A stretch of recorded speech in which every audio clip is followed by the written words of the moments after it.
Podcast. We're your hosts. I'm Steven. And Kyle. And it's Monday Holocult. You know what that means. We're back, just like that, to hang out with you on this wonderful Monday morning. Probably your drive to work. Maybe your drive home from work. I don't know. I don't know your schedule. Live your life. If you're new here, you're going to want to fast forward to about 5 minutes, between 5 and 6, because me and Kyle like to talk this little ditty. I mean, if you like to... no ditty. If you like to listen to us talk, then hang out. If you want to get right to the meat of things, move on.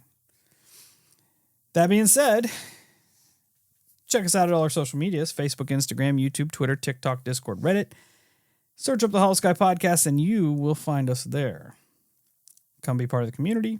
Join the cult. It's a good time. It's a friendly cult. Everybody's cool. It's just a all-around good space to be. If you have a paranormal experience you'd like for us to feature on a future show, Kyle's got some details that you're going to want, and he's going to explain them to you in the best way possible. I am and I do. Show notes, show notes, show notes. Information is in there. But if you don't want to partake in that, holoskypodcast@gmail.com. Write your story out. Shoot it over to the email. We'll get it, put it in the patent filing system, get it on the air. You'll be happy. We'll be happy. And that's all there is to it. That's it. That's it. Send it. Easy as that. If you'd like to support the show, there's plenty of cool ways you can do it. One being the Patreon, where for $7 a month, you get extra episodes. You get these episodes dropping early. Also, these episodes with no ads in them. And you get casket breath jams. It's really a win-win-win-win. We also do some little merch goodie things over there every once in a while where you get early access to merch, coupons, all sorts of good stuff. holoskypodcast.com, you can find that merch. Go over there, buy a shirt, buy a hat, buy a sticker. It's cool. It's what all the cool kids are doing. Just try it out. You might like it. Also, share the show word of mouth. Just put it out there. Anywhere people are talking about weird stuff, throw our name in the hat. If you have other spooky, high strangeness content creators that you like and you'd like to see us collab, throw our name out there. You know the drill. You can also go to wherever you find your favorite podcast and leave us a 5-star rating and review. When I find them, I will gladly shout them out. This week's 5-star rating and review comes to us from our friend Mackin hashtag. Mackin says, paranormal. 5 stars. Y'all never disappoint and always crack me up. Higher Side Chats was one of the first conspiracy podcasts I started listening to years ago. When the episode dropped with Holosky as a guest, it was super cool and fun to listen to. I love having Holosky to look forward to every week. Thanks for being awesome. Well, Mackin, thank you for being awesome. And taking the time out of your day to leave us some coolness. Shout out to the Higher Side Chats for doing their thing. They've been running for a long time. Yeah. So they deserve their flowers 100%. And yeah, so do you for taking the time to leave us these kind words. We appreciate it and appreciate all of you. On that note, here we are. We are here. We're way ahead of schedule on that one, too.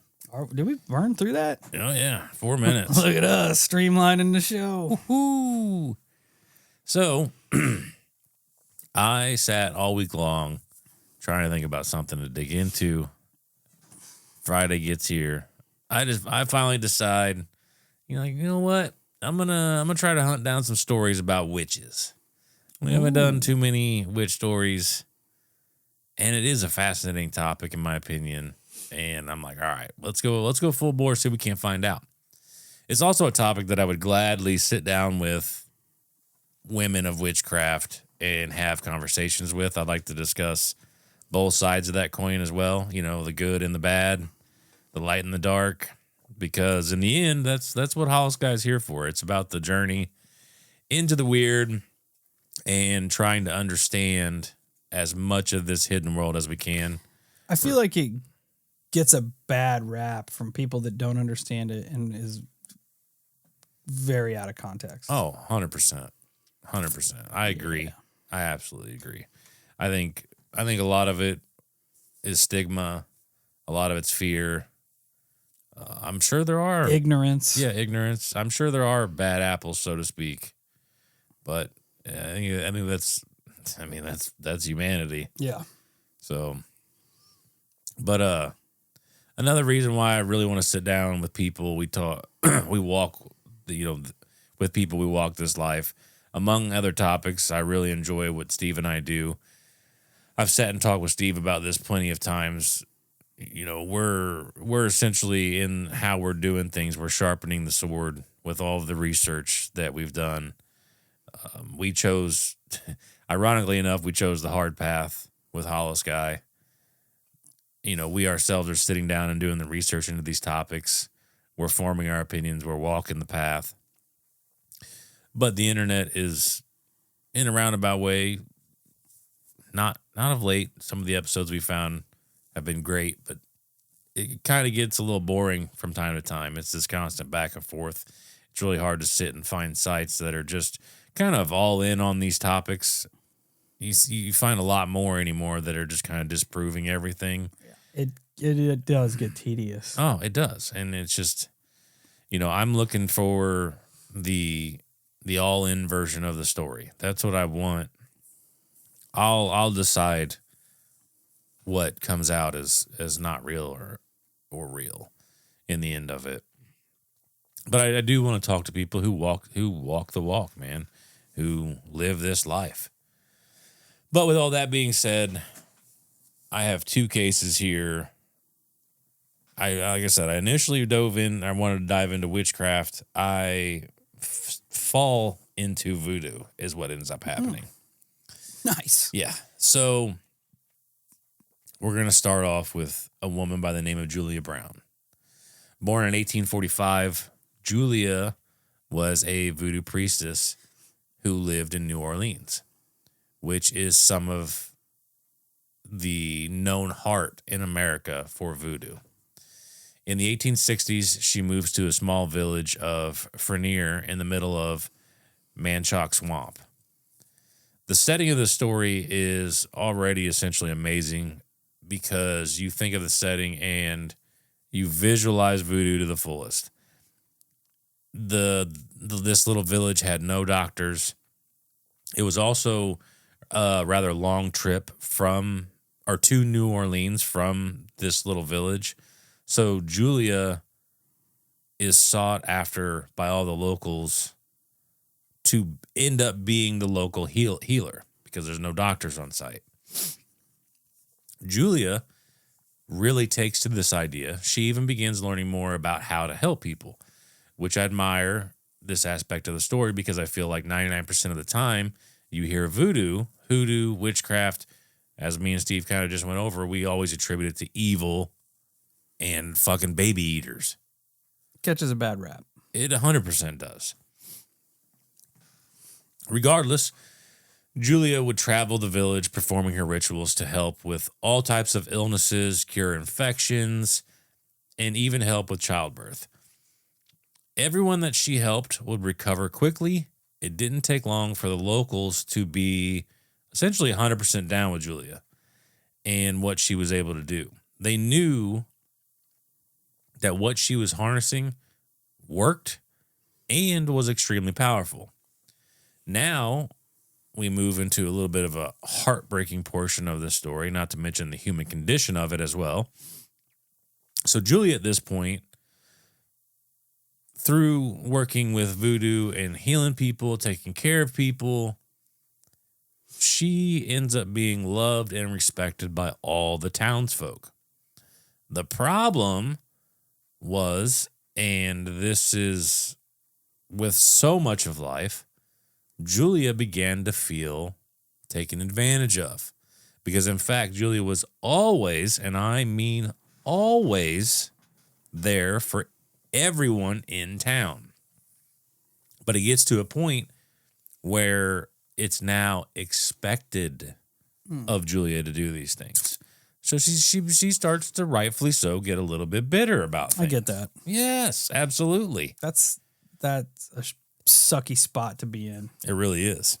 Especially when you enjoy helping people Yeah. And then it gets to a point where you just like expected to do so. Yeah. You know, when the one thing you don't do and everybody's just pissed. Yeah. You know, fuck everything that you have done for us. Yeah. Yeah.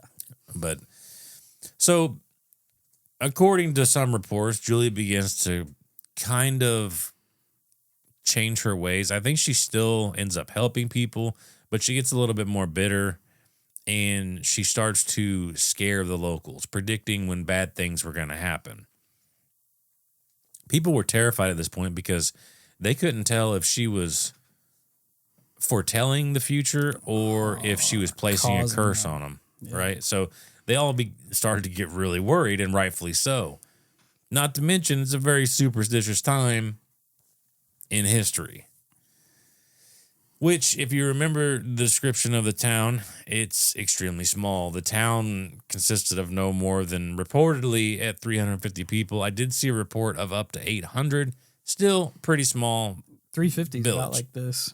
Yeah, it's small. You're also in the middle of a swamp. You're in a probably pretty isolated area, and it's hard traveling and a long travel to New Orleans. So at a certain point, you probably begin to feel as if you are a villager. You may start to feel trapped. Trapped in a small slice of world with this crazy voodoo lady who you've now pissed off and could be trying to tank the town. It's not a very fun place to be in. No. I feel like it's just a breeding ground for anxiety at this point. Yeah. Yeah. I bet everybody is losing their minds at this point. Especially like having to try to differentiate as to whether or not she's warning us of things that are happening in the future or causing things that are happening in the future. Yeah. And I think in the end, I don't know. It doesn't get answered. It actually doesn't. I feel like it kind of does, but it actually doesn't for the townsfolk. For us, it may be different, but we get to look from the outside in. Hindsight. On September 28th, 1915. Dang, that's Everett's birthday. Oh, that's weird. Not in 1919 or 1915. 1915, but that's weird. But Julia made her final and most terrifying prediction. And the visual of this is like core shattering. It's a really amazing visual. She's sitting on her porch. You got the green swamp. You probably hear the frogs and the buzz making noises. And she's sitting on her porch with, I envision, a rocking chair. And she was known for sitting out there with her little guitar and writing songs that she just like makes them up as she goes. And she starts singing, "When I die, I'll take the whole town with me. When I die, I'll take the whole town." no wonder everybody was scared. Everybody's real scared. At first, when you started talking about, I had the visual, and I'm like, man, people are really, I feel like she's just really misunderstood. Yeah. People are really just not vibing, and she just wants to be left alone. Yeah. Just sit out there, big cypress trees, moss hanging in them. She's just chilling. You just be floating through the swamp and hear her playing her guitar, and then you realize the words she's saying. Yeah. And you're like, oh, here. You're like, oh, shit, Julia's pissed. We go. So, shortly after that, Julia ends up passing away. R.I.P. Julia.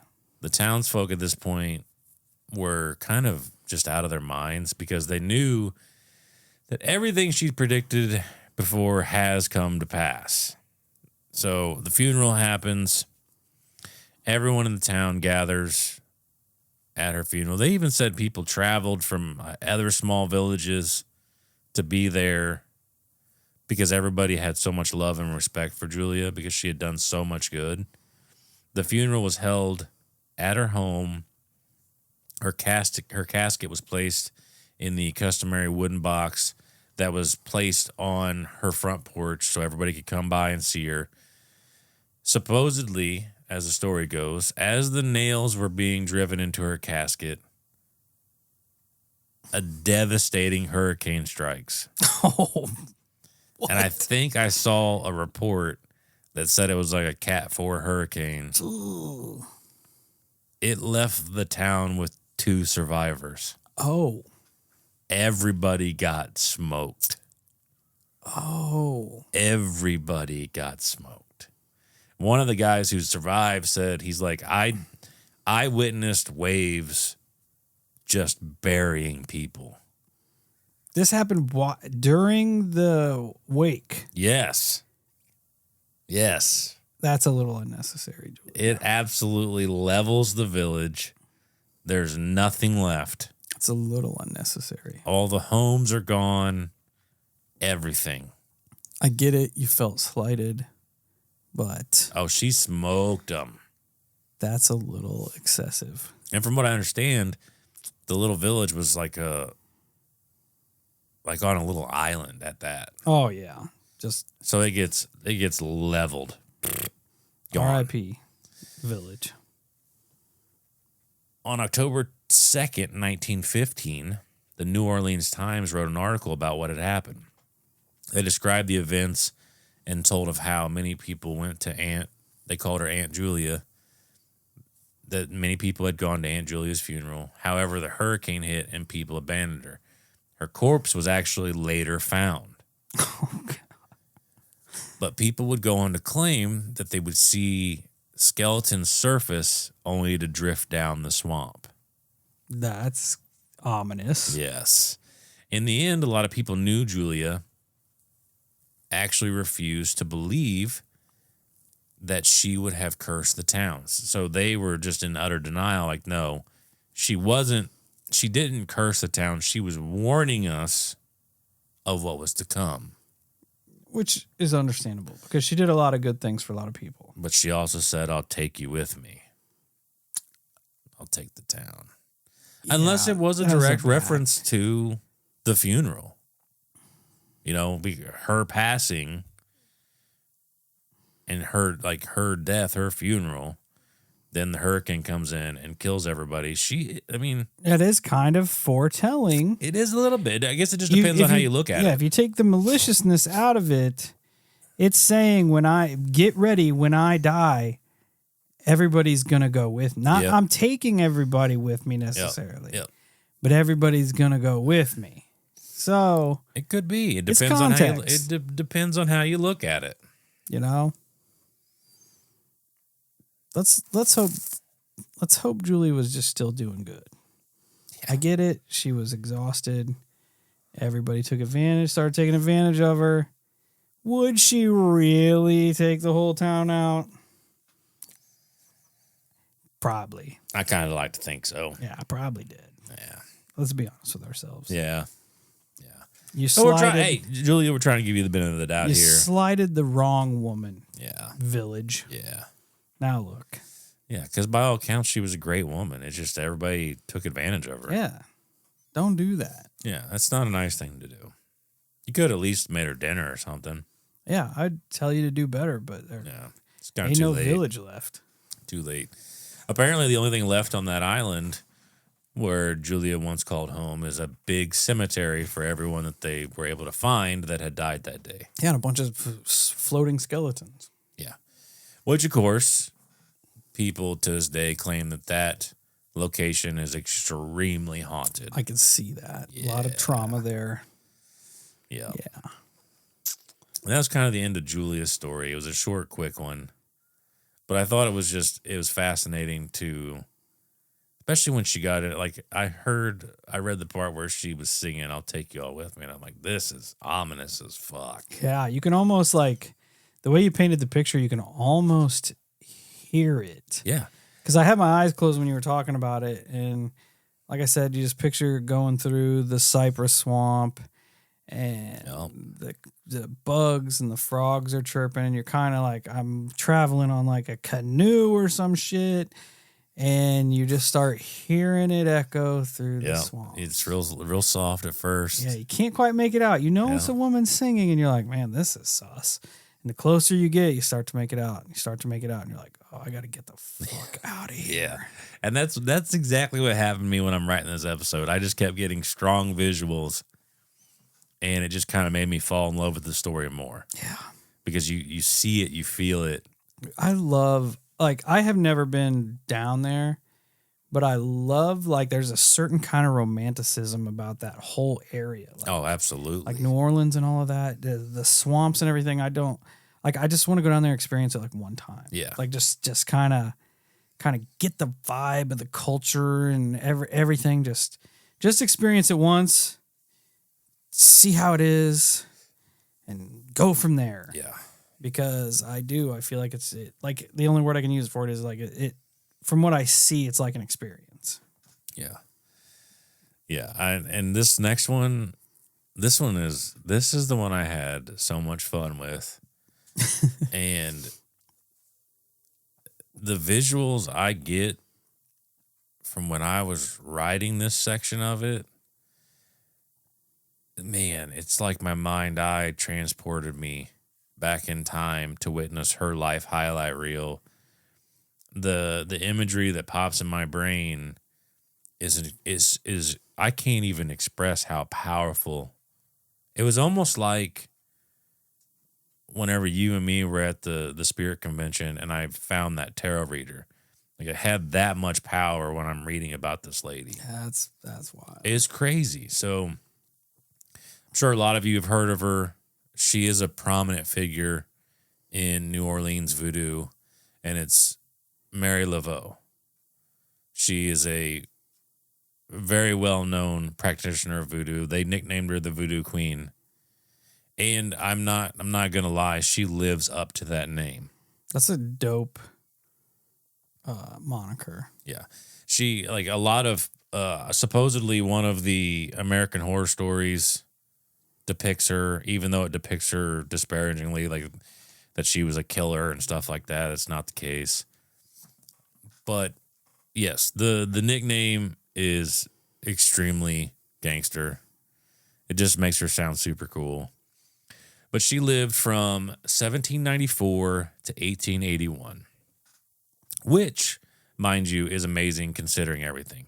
She still, to this day, is one of the biggest names in New Orleans when it comes to voodoo.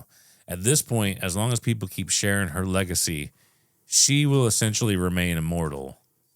And it's crazy to think about how something as simple as being a hairdresser, healer, nurse, devout Catholic, and voodoo queen has led her to being remembered and spoken about for centuries.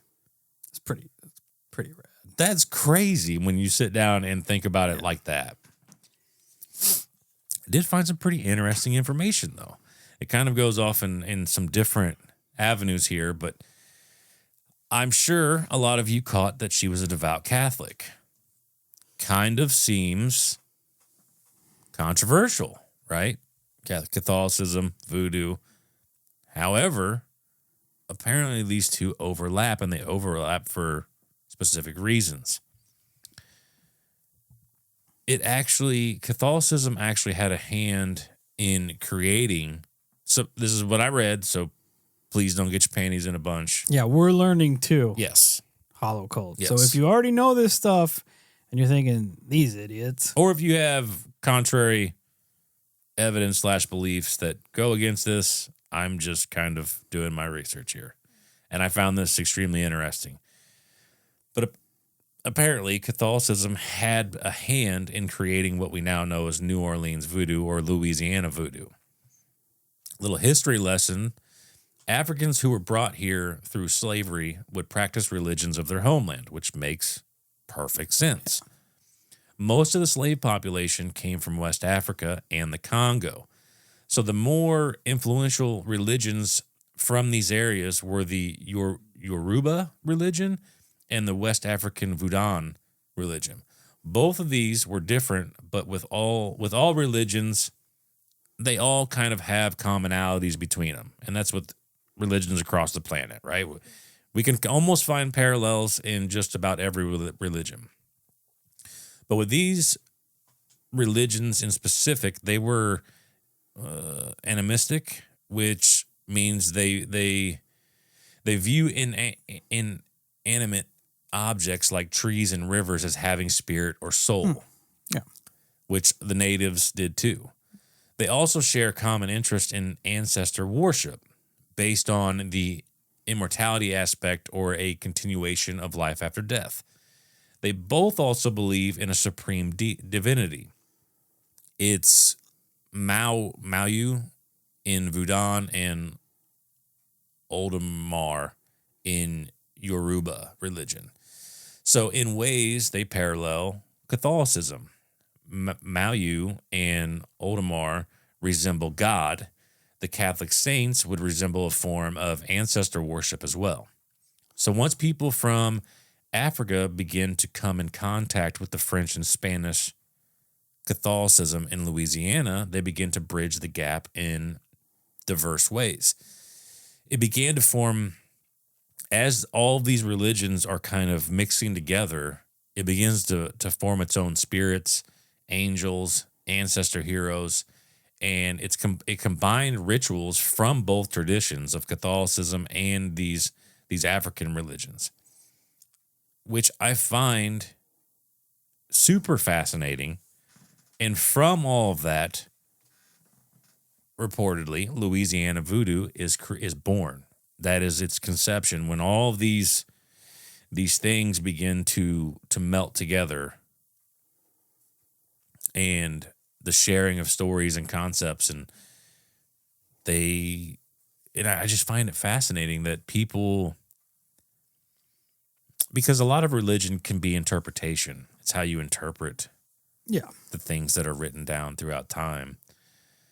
So finding variances and differences in the new angel, I don't find that to be out of the realm of possibility. No. You know, I think it makes sense, really. But I found that little snippet is super fascinating because I don't know about a lot about Catholicism, even though I was raised in that aspect. I don't know anything about African religions or voodoo in itself. I just found it extremely fascinating that it was created in that area. But even more so with that, and in my opinion, it's kind of brilliant, the enslaved people on plantations were ordered to drop their religions and convert to Catholicism, which is kind of part of the course, as everyone knows. So a lot of these people begin to convert to voodoo instead because it held such close ties with Catholicism. And it would allow them to continue practicing their religions in plain sight, which I found to be brilliant, absolutely brilliant. As an example, enslaved Africans who were in need of assistance might have prayed to Papa Legba or St. Peter. It really didn't matter that they belonged to two different traditions. Any spirit could be called upon at any moment. That makes sense. Voodoo, which I find compelling, heartwarming, voodoo allowed everyone to have power of it. You didn't have to have status in order to communicate with these spirits like you do in Catholicism. Catholicism, you're essentially not, to my understanding, you can't just make contact with God or whomever. You have to go through other people to facilitate these things. And voodoo was for everyone, which I really love that concept. Yeah. On an odd note here, and I know this means nothing, but it definitely rings to mind in regards to Marie. I found a little bit about her heritage that I found very interesting. She was, and this name should ring true to almost everyone, she was the daughter of a Charles Trudeau. That sounds familiar. That sounds familiar, right? And everyone knows that sounds familiar because of Justin Trudeau, the Prime Minister of Canada. Well, my curiosity spikes at this moment, and I'm like, I know this is probably crazy, but I'm going to go ahead and look into this anyways. So I start Googling some things, working the magic. Also to note, Charles Trudeau was a politician in his time. Interesting. So the 1800s, he's a politician. 1700s, actually. Whatever it was. And for what I'm digging around and was able to find out, Justin Trudeau is actually related to Marie Laveau. Interesting. Which is fucking crazy. Even more so that the lineage holds in politicians. That someone that far, you know what I'm saying? That he's now a politician. And the fact that he's related is crazy. It's absolutely crazy to me. Man, I wonder if I have any voodoo priestesses in I hope so. Bloodline. I hope so. That'd be sick. It would be sick. But back to Marie. She was a valued healer, leader, and business owner within the eyes of her New Orleans community. Some people would describe her, and this is where my brain just, like, the visuals from here on out are just, they're so vivid. When people talked about her, when she walked the streets of New Orleans, she walked with the confidence of owning those streets. She really was a queen of voodoo. On top of that, they said she was beyond beautiful. She had the genetics of a third African, a third Native, and a third European. Men of that time were just instantly drawn to her because of her exotic looks. On top of that, she was extremely charismatic. She was a big go-getter. And as we've gone over, she had a large amount of confidence because being a community leader is not an easy thing to do. It also sounds like she was absolutely beloved by everyone. So she really was the voodoo queen, which once again takes my mind to this place of a woman who just owns it. Her power, beauty, compassion, allure. This woman literally had it all. And from what I've read, she wasn't afraid to use it either. Big energy. Dude, it's crazy. And like I said, the visual of her walking, like I visualize her walking through the streets and everybody wanting her attention. Yeah. And she just commands you know what I'm saying? Yeah. Like she commands it like a queen would. Yeah. And what people from all over the world would go out of their way to make contact with Marie for long list of things. They would make their way over to 1020 to 1022 St. Anne Street and ask for spiritual favors, life advice, healing remedies, love spells, separation spells, helping a failing business, help in court. Her herbal healing was also promising, not to mention she was a hairstylist on top of all of that. She would be seen, and this visual is fucking awesome. She would be seen after every Sunday mass at Congo Square, dancing with snakes. The Congo Square was a little marketplace for African American culture. The people would gather, socialize, play music, engage in voodoo rituals, had little vendor areas. It's even said that this arguably is the birthplace of jazz music. That's sick. Yeah. And I found like a description of what her arrival at Congo Square was like. Every Sunday, like clockwork, she would show up to the beat of a drum, walking into the marketplace in a white dress with gold bracelets. She would call out 3 times, Father, Son, Holy Ghost. she would get to this particular spot. She would pull, from what I read, a large black snake out of a box. The snake would then contort around her. She would invoke the coming of spirits into her body, becoming entranced. She would have her moment, but soon everyone would join in with this dance. They would participate in the communion with the supernatural. Now, I know by that description alone, some people listening would probably call all types of bullshit. The thing is, I've been to something kind of similar. I've told this story before. I was at my wife's family reunion in Michigan. At a certain point, they begin to beat a drum and sing in their native tongue. And I bring that up because me, someone not exactly connected to any of that, felt the power of being there. Like, I felt it in my insides when I was there. So imagine, put yourself as a bystander at Congo Square, and you hear her drums start, and you witness her walking into the area, and she begins to dance in this very seductive, serpent-like manner, invoking the spirits, and then everyone begins to join in and partake in this experience, creating this atmosphere of most likely just raw power. I'd bet every dollar I have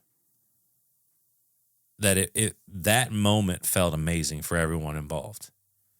I feel like you would feel that in your soul and arguably almost feel possessed by the energy. That's what I was going to repeat myself and just say big energy. Yeah. Big energy. And it, like, that visual of her, I don't know, man, like it smacked me. Yeah. It smacked me.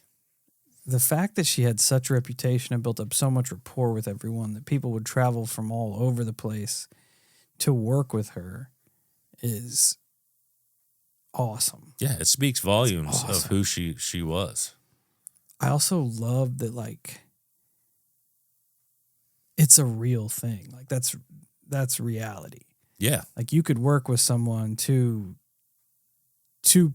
essentially come up with a spell to better your life in whatever aspect you're missing out on.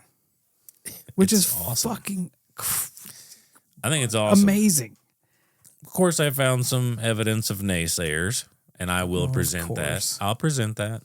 But no, I'm with you. Like, I think it's awesome that in a roundabout way, whether you wanted to believe it or not, or partake in this avenue of thinking, even dealing with Marie and voodoo, it still, in my opinion, falls in line with almost like a form of religion. You know, like, even by her doing a voodoo ritual and giving you a bag and saying, "Hey, use this. You know, this will bring whatever. You know, it'll help your job. It'll help." It still takes a form of devotion and faith. It's no different than having to say 10 Hail Marys. Exactly. Yeah, fucking exactly. It's the same thing. It's the same thing. It's just all perception. Yep. When it comes down to it. But Marie's power was immense. Of course, the rumor mill turns. They said she could make anyone do anything. According to some sources, she could literally make people lie on the ground and roll their bellies. She once walked right past police officers who were barring access to a ritual site. I found a story that claims as two inmates were about to be hung in front of a crowd, a sudden thunderstorm hit, which freed the men from the gallows. She was seen in the crowd of spectators walking away as, like, the thunderstorm rolls in, like a gangster would. I mean, like a movie scene. Yeah, yeah. Marie also had the ability to know everyone's secrets. She would use those secrets accordingly as well. Some people would claim she used voodoo to acquire these secrets. However, there is the logical side of this explanation where, because she was so loved, she had the ability to communicate with everyone in New Orleans. And what it was is, this is official explanation, mind you. The slaves who worked as housekeepers or worked within the homes were actually her little birds that would acquire secrets from these wealthy people. And then they would then give them to her, and she would use those accordingly. Man. I'm not with it either. Man. It is a fair. Let this woman be the queen of New Orleans. That's what I'm saying, dog. Let her have the powers. That's 100% what I'm saying. I'm with it. I am too. I can see that as a possible explanation, but I feel like I'm with you.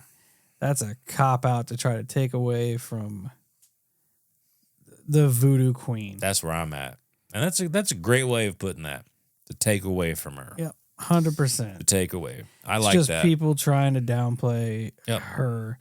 It's a classic example of people not wanting to see other people do cool things. Yeah. Right? It really is. You've got this woman whose aura is just out of this world. She's loved by everybody, and you still got, and she essentially has these supernatural powers that are so substantial that people, live by them, will travel hundreds of thousands of miles to access these, and you still got people trying to chop her down. Yep. Still like, no, that ain't how it is. That ain't how it is. She's got people telling her all this stuff. Like, get the fuck out of here. Oh yeah, absolutely. And I appreciated her because she worked with everyone. Like, it didn't matter who you were. She helped everyone. She ends up kind of making a deal here with a prominent Creole man who sought her help because his son had got himself in a bunch of trouble. He was on trial for murder. She ends up saving the son. She reportedly used a gree bag under the judge's seat, which then influenced him in, I guess, acquitting the son.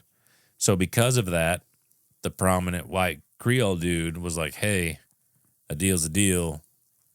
Here's your house. And he gave her the house that she lived in on St. Anne Street. That's how she acquired the home.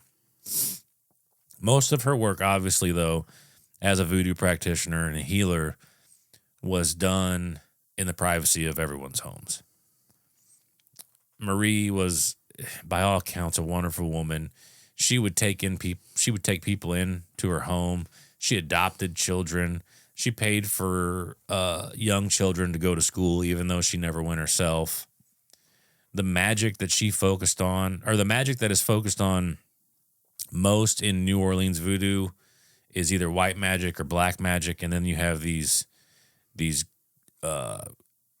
gris-gris. I think that's how you say it. Now, gris-gris comes from the French word gray. So essentially what they're saying is that she used a combination of white and black magic. And that these gris-gris bags would essentially facilitate some of that magic and help people with their stuff. They were small sacks with various herbs and natural items within them, sometimes like hair, which you do hear a lot of that in regards to voodoo, but I've always known them called like hex bags, stuff like that. And that might be on the darker side of voodoo, that the gris-gris bag or whatever gets turned into a hex bag and now you're hexed. Yeah, or it could be another just case of ignorance where people absolutely put that moniker on it to kind of, paint a bad light on something that they don't know anything about. Oh, absolutely. Very well could be. June 15th, 1881, Marie would pass peacefully in her home. And as you can imagine, her funeral was crazy. People from all over and of all skin tones came to pay respect to this woman. Plot 367 of Galpion Family Crypt in St. Louis Cemetery, number 1, in New Orleans is where she lay at rest. Her grave was a hot spot for a very long time for people delving into the paranormal. People would go there, and I find this process so fascinating. People would go there, draw an X on her grave with chalk, yell out a wish, turn around 3 times, kick the granite walls. If your wish was granted, you had to come back and circle the X. Of course, some asshole had to vandalize it. Never fails. And the archdiocese ends up restricting access to her gravesite. Never fails. It's crazy to me that after all this time, after her death, there were still people, I guarantee in today's time, that make their way to her grave. Oh yeah. And I'm not talking about New Orleans locals either. I'm talking people like you and me. Yeah. That's what I thought there. about when you were telling about where her crypt was. I'm like, we should go see it. Oh, I'm down. I'm 100% down. It's just like I am 100% fascinated by this woman and her story. The big energy aspect of it. It reminds me, like, the thing that I connected to was our own little voodoo connection, Julie. When we met, Who also is Catholic. Yeah, that we met. Or studied Catholicism, what have you. I don't want to put that on her because that's not my position or place. Whenever the first time we did not know this woman from anyone, and we were at the metaphysical conference in Kansas City, and I had the doll, had Lucy sitting right next to me, and I remember looking over, and Julie was just strolling up, and it was like this aura, this big energy, like she strolled up, not a care in the world. Just wandering over. Didn't know her. She didn't know us. Strikes up a conversation. The first thing she said to me, she goes, "Hi, what's with the doll?" Yeah, I remember that. Like, all right. I remember that. And We should get her on and talk sometime. Yeah, we really should. I got her card somewhere, and I follow her on Facebook. I'll have to holler at her. Yeah, you should. We should definitely get her on and have a conversation about all this shit. Yeah, we saw her again at the one. Was it not last year, but the year before? Yeah. We sat there and talked with her again. It's just so interesting and refreshing to pick a brain that's outside of my own, I guess. Well, and she's a real one too. Like, she is very open to explaining things to you and helping you understand, not in a judgmental way. It's just, she's a really cool, great person. And you just meet people that have that big energy. Yeah, like I said, the description of Marie here reminds me so much of the tarot reader that we encountered that time at the Spirit Convention. Yeah, same place. Like, I don't know, to a T, it just kind of reminds me of that whole encounter with her. And it makes you wonder if these people with this energy are born with this, or if they take it on over time from the things that they study and the things that they learn, and as they are consuming all of this knowledge, it just kind of builds this like aura in them and around them, and it just makes them larger than life. From what I read, and specifically when it comes to voodoo, it's kind of one of them cases where the spirits choose you. That makes sense. Yeah, so that's what with Marie. From what I read, she was chosen at a rather young age. So no amount of reading is ever gonna give me big energy. Probably not. Fuck. Probably not. That's not necessarily true, though, because what if by doing that you're then chosen? You're put on a path to then be chosen in the end. I've been chosen. I feel like that's possible by a crazy-legged entity. It's also possible. I'm not gonna argue that it's not possible because I feel like it kind of is. But I don't know. I think there's. It's another thing, like I said, I would love to sit down and talk with these types of people because there's so much misdirection when it comes to these topics that it's not fair. And I feel like if they were to come on our show, they would have Open mic, they would baby. have the floor. I mean, we're not like I think that's what's great about you and me and the show in particular is that the description of the show is there. It's the truth.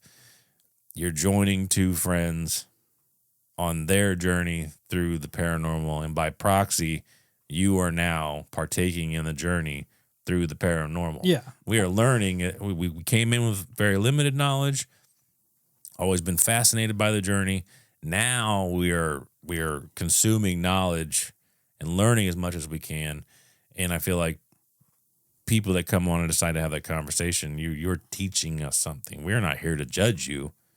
I think We're here to learn. Not a lot of people, but I think there are people that listen that forget that aspect of the show. Yeah. That we are also, you and I are also fans of the paranormal and students of the paranormal. So we are constantly learning. Just because we research something doesn't mean we know everything about it. You know? Yeah. And whenever I feel like that gets overlooked a lot, especially when people are being critical of us. I think it's my favorite aspect of the show is the fact that we don't know shit. We don't know shit, which I think makes for way funner conversation. But the fact that we're going through the journey and then we're allowing this large group of people to also join us in said journey, I think that 100%. Is what makes us special. Yeah. And I kind of set that up for whenever we have guests on the show, say if Julie were to come on, for an aspect that I am so unfamiliar with, I become a listener at that point. Oh, 100%. You know, I am sucked into the story. I'm sucked into the lore. I'm sucked into learning. Like, I am here for that. And that's again, like what you're saying is one of the best parts of the show. That I think that's what sets us apart from everybody else. I think that, and it's kind of one of them gems where for a long time I kind of wanted to keep it to myself and not point it out, so everybody doesn't just try to like jump on it and use it. Because to me, like, it's not a trope. It's not something that we did on purpose. It's just the reality of the situation. Yeah. You can go through all our back catalog when we're talking about stuff or when we're interviewing people, and like you can watch us actively, you know, that point of enlightenment where we're like, oh shit. Yep. I did not know that. Which is exactly why the format of the show is the way that it is, where you research a topic that I have no fucking clue what you're even doing. Yeah. I'm doing the same, and then we present it to each other, and we always have that one person that has the real-time reaction. Yeah. Because I just feel like there's something to that. Yeah, it's genuine. You know? Yeah, absolutely. You can't fake that. No, you really can't. You just can't. It's you're.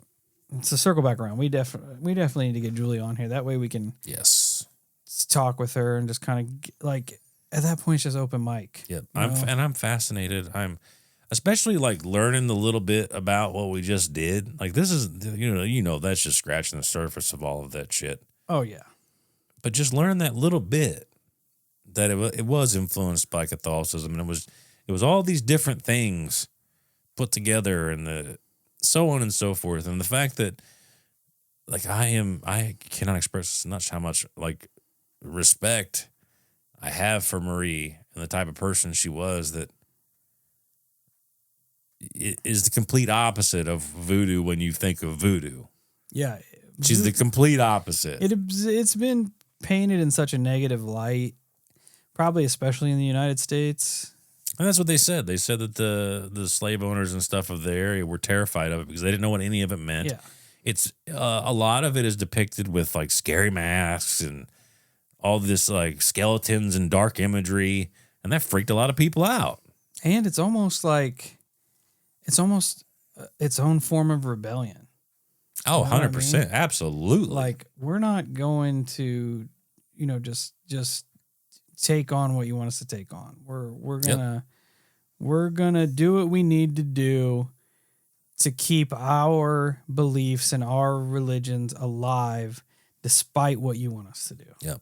And that's fucking awesome. Yep, and I can. The circumstances are terrible, but the fact that Yes. you put it forward and held down is awesome. Yep, and that was another reason why they, like a lot of slaves on plantations, took up voodoo as well, for like a disconnect to their current situation, for protection for their current situation, the whole nine. Like, it runs the whole thing. Yeah, it's essentially like an act of defiance. Oh, fuck yeah. Yeah, absolutely. Awesome. And it's, I don't know. And I find it humbling to learn some of these aspects to these stories.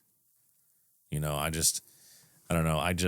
I'm infatuated with it now. Like, Marie's story, I just feel like I can't get enough of. It is cool. I think it's fucking awesome. I think it's even cooler that she used what you would call like the middle ground to the situation. Yeah. And she did use black and white because to be fair, that's reality. That's life. Right? Oh, yeah. We all do it. We all do it on a daily basis. We all make shitty decisions and we all do great things. Yeah. You know? 100%. And the fact that she was open about that, I'm in complete admiration over. I don't know. I just think that the whole thing is just awesome. It is awesome. You know, I don't know. This spoke to me way more than I thought it was going to speak to me. And you should take note, Hollow Cult, of those people that you meet that have that aura. Yes. That big energy. Yeah. Take note. You'll I can't explain it. No. You'll know it when it happens. And I think You'll for feel me, it. You'll know it when it happens. For me, and I think, I'll be honest, I think that big energy can be subjective as well. Because for me, that tarot reader had the big energy. Yeah. And I think for you, Julie had the big energy. Yeah. I do. I think it is. It is subjective. But whenever, it's almost in the same note. Like, you'll feel it. Oh, yeah. You know? Absolutely. And when you do, you need to put forth an effort to try to make some sort of contact. Try to have a conversation. Yeah. Try to communicate a little bit because you never know how it's going to play out. Yeah. There's that big energy is there for a reason. I agree. That's probably really solid advice. It really is. Because, both of them were profound moments for us in our journey here. Yeah. Yeah. You know? It was crazy. It was definitely crazy. It was a crazy weekend. Yeah. Oh, all around. It's still one of the most impactful weekends we've had on the show, in my opinion. And Julie still ask about the doll. Yeah, she's like, she's you cool. want to get rid of it? Which I wish I could remember the name of whatever that spirit was she had in the bottle that kept. Me all too. her I always dolls forget. In line, and when they put them together. Yeah. Didn't she say it was something like a Congo warrior or something like that? Yeah, like sacrificed himself to be essentially like a guardian almost. Yeah, security in the. It's fucking that in itself has a cool backstory. Shit's so cool, so cool. Anyway, I could tangent there for like an hour, but yeah, that was awesome. It does I don't know, the whole thing just paints a picture in your head, doesn't it? I don't really have visuals. I'm a visual person, but this episode in particular, seeing all of it, because like her house on St. Anne Street apparently is right next to Bourbon Street. Like, it's right there. I do want to make it down there sometime just to experience a weekend. I don't know, the visuals for this one were powerful. But Hollow Cult, hope you all have a great week. Hope this kick started it off as best as we can. Check us out at all our socials. You know the drill. And until we meet again, stay safe, stay weird, and take note when you meet people with big energy, because they will probably have a profound effect on whatever's going on in your life at that moment, and probably beyond, actually. So just take note.